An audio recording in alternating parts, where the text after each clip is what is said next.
এই আসমা আপু, আপনার বন্ধু বান্ধবরা বিসিএস ক্যাডার হয়ে যাচ্ছে, আপনি এখনো রাস্তাঘাটে ব্যবসা বাণিজ্য করেন, লজ্জা লাগে না আপনার?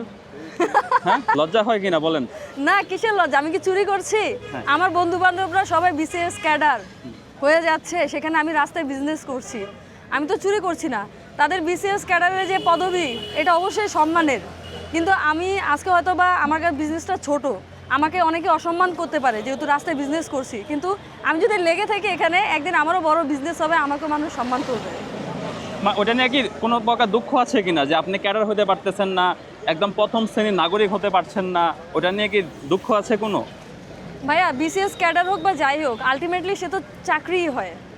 আর আমরা জানি চাকর উপাধি থেকেই আপনার চাকরিটা আসছে। সো এইখানে বিসিএস ক্যাডার হতে হবে এমন কোনো নাই। আমি বিজনেস করতেছি, স্বাধীনভাবে বিজনেস করতেছি, আমার উপরে কেউ নাই।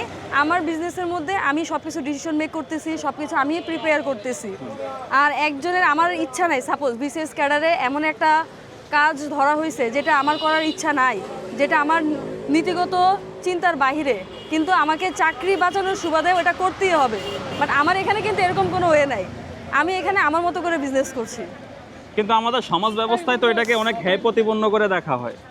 ভাইয়া, বাংলাদেশের বাইরে যদি আমরা যাই, সেক্ষেত্রে দেখা যায় যে প্রচুর পরিমাণে স্ট্রিট ফুডের দোকান, অ্যান্ড তারা বিজনেসকে বেশি প্রায়োরিটি দেয় জবের তুলনায়।